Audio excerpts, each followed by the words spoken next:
guys, what's going on? So today we've got with us the furious Tyson Fury. How you doing, Tyson? In a great mood. He makes me look tiny, doesn't he, man? So, right, Tyson. First of all, let's touch a little bit on your heritage. Yeah. You come from Irish traveller's family. Yeah. I read a book when I was younger called King of the Gypsies. He's your cousin. Bartley Gorman. Bartley Gorman. He's your cousin. I read a book on him when I was younger, and when I was younger, I used to watch a lot of tapes, which I shouldn't be watching, but of bare knuckle fighting. Right, yeah. Could you talk us a little bit about how that bare knuckle fighting, in your family and coming from such a heritage, has helped you in your boxing career, and if it has translated at all? Bare knuckle fighting is something that I've not been involved in myself, but my father has, uncles have, a lot of my family has, as you will read in the book. And it's been in the family for a long, long time, hundreds of years. On both sides, on my mother's side and on my father's side, there was a bare knuckle King of the Gypsies on both sides. So having a boxing glove on and getting punched in the face with that on, rather than getting punched in the face with bare knuckles, it's obviously a lot easier. Because there's no referee and there's no breaking up and there's nothing like that. It's just punching until one man can't go anymore. Simple. Until he gives up. There's no rounds, there's nothing. It's just one-on-one, straight in there. Give it everything you've got. And I suppose when you've got boxing gloves on, it's a lot easier, isn't it?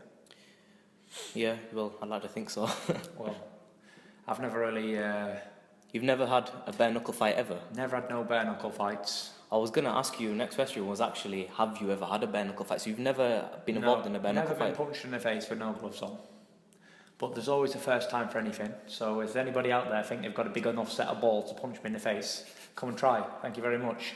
I've got a big brother, little brothers, and they haven't got boxing careers, and they can fight. So anybody out there want to fight, I've got brothers. David Hay, if you're listening. You pussy. You definitely get knocked out, you. Right, now, the next question I just wanted to ask you, you've got a fight coming up, a rematch with Derek Chisora. Now, you've already beaten him, obviously, and you've beaten him quite convincingly. Has it been difficult for you to motivate yourself for this fight?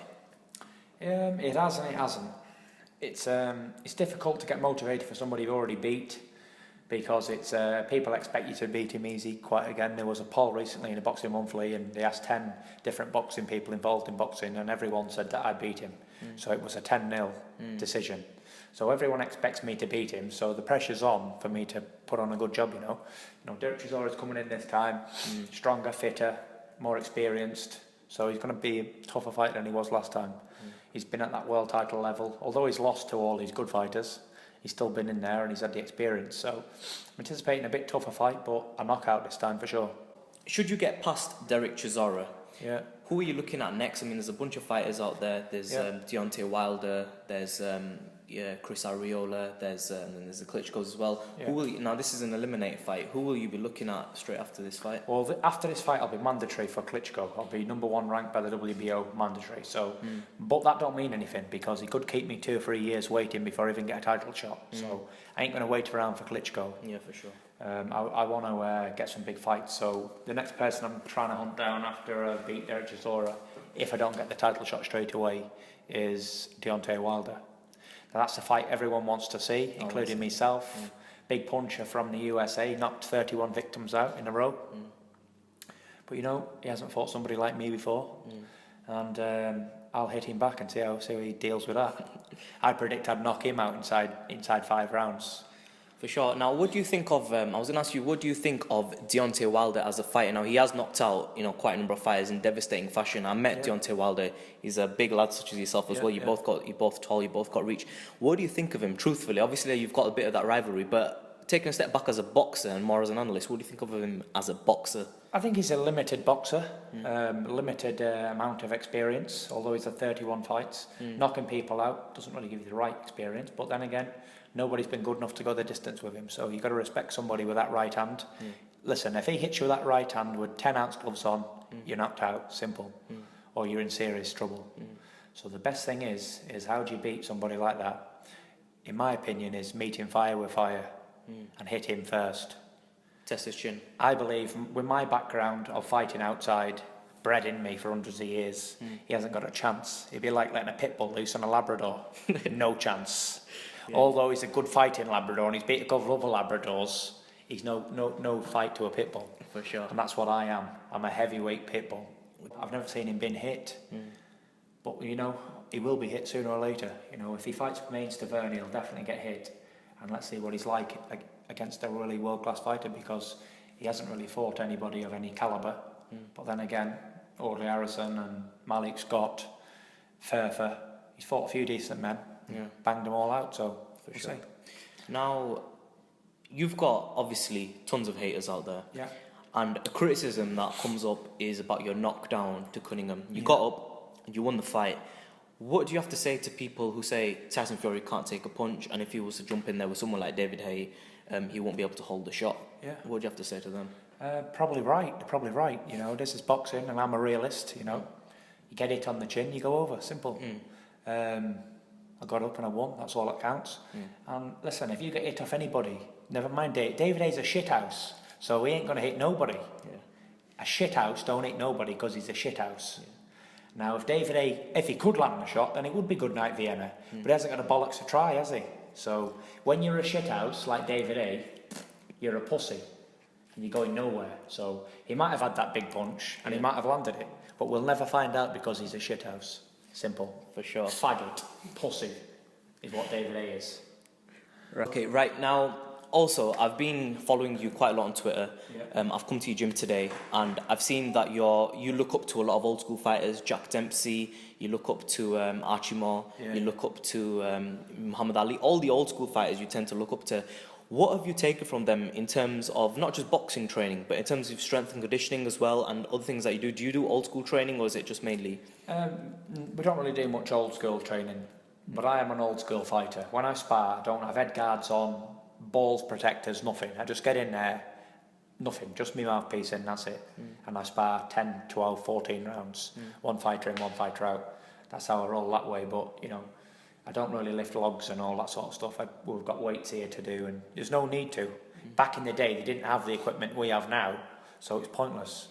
And the nutrition side of things, they might have raw eggs and all that bullshit, but, you know, things have come on in time. We don't need to eat that because now we have protein shakes and all this sort of stuff, which is a lot better than eating raw stuff and all that kind of things. So, you know, old school ways work, but science is a key, isn't it? You know, Definitely. Development. Using science. Now, people are gonna kill me if I don't ask you this question about a bit about your religion. You were Christian. From what I understand, you were brought up Christian, and recently you posted some pictures on Twitter in a julbah and saying Alhamdulillah and saying things on your Twitter, Islamic things. Could you elaborate a little bit on your beliefs and also elaborate on what them pictures were about and just? Yes, that's a good question. You know, it's been creating a lot of controversy, a lot of conversation of late. But you know, I am a Christian. I believe in God. You know, and I'll never change my religion because it's one of them things where I just ain't going to do that. But let me tell you, I do respect everyone's religions, especially the Islamic religion, because a lot of our people here are all Muslims, sparring partners, people who manage the camps, everything. They're all Muslims, so I'm around them a lot. So, you know, I respect them a lot and respect their religion. And at the minute, I know they're going through hard times with fasting and all that stuff, so I'm just showing some support and I'm backing these boys, you know. So, no, I haven't converted to Islam, but I am a big believer in God, and you know, at the end of the day, there's only one God, and we all believe in the same God. For sure. So definitely, that's all I've got to say on that matter.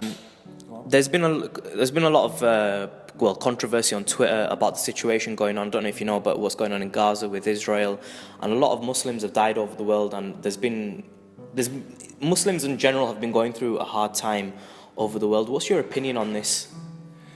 It's prejudice, isn't it? You know, as a gypsy, gypsies have been mistreated a lot longer than Muslims. Throughout the life they've ever been existed, thousands of years, they've been treated like shit and dirt. Sure. A gypsy is the lowest form of life in the world, lower than any Muslim, any black, anything will ever know how to be. We're treated at the bottom of the tree. So I can understand what's going on in people's minds because I get discriminated against every day. Every time I put on Twitter, I'm a big fat gypsy bastard, you know, and no matter what I do or what I achieve, I'll always be that person. If I won 50 world titles, I'll still be a big dirty pikey, you know. So that's never going to change. But can say one thing: a leopard can't change its spots. We are, and we just keep praying and keep asking God to change people's minds. You know, God is great. Give it everything you've got. Give it to Him, and that is it. We can't do nothing as individuals. But listen, all the stuff going on over there, it's really nothing to do with me. I cannot get involved, have comments, anything on it, because, you know, I don't want to get in any trouble or whatever, or cause trouble, cause people to do bad things. But, you know, I could talk here for an hour about religion because it's something that is my forte. But, you know what, I don't believe in killing anybody in God's name. All this stuff that goes on and they say in God's name, it's nothing to do with God, it's all from the devil. You know, whatever religion you are, and, you know, I'm not saying I'm a knowledge box on it, but it preaches love, respect, definitely, manners. Yeah, love your neighbour. Don't say go and blow him up or stab him to death.